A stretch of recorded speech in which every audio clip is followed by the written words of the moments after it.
شروع اللہ کے نام سے جو بڑا مہربان اور نہایت رحم کرنے والا ہے۔ السلام علیکم ورحمۃ اللہ وبرکاتہ۔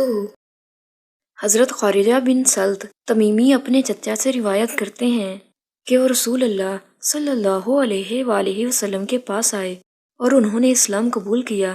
پھر لوٹ کر جب آپ کے پاس سے جانے لگے تو ایک قوم پر سے گزرے جن میں ایک شخص دیوانہ تھا، زنجیر سے بندھا ہوا تھا۔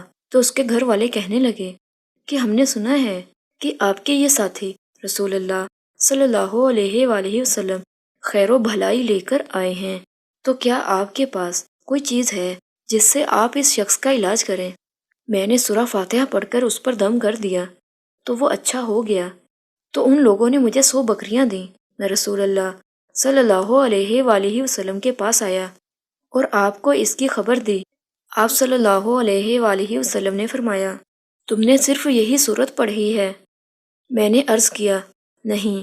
آپ صلی اللہ علیہ وآلہ وسلم نے فرمایا، انہیں لے لو۔ مسدد کی ایک دوسری روایت میں ہے، حل الا ھذا کی بجائے حل قلت غیر ھذا ہے، یعنی کیا تو نے اس کے علاوہ کچھ اور نہیں پڑھا؟ میں نے عرض کیا، نہیں۔ آپ صلی اللہ علیہ وآلہ وسلم نے فرمایا، انہیں لے لو۔ قسم ہے میری عمر کی لوگ تو ناجائز جھاڑ پھونک کی روٹی کھاتے ہیں اور تم نے تو جائز جھاڑ پھونک پر کھایا ہے۔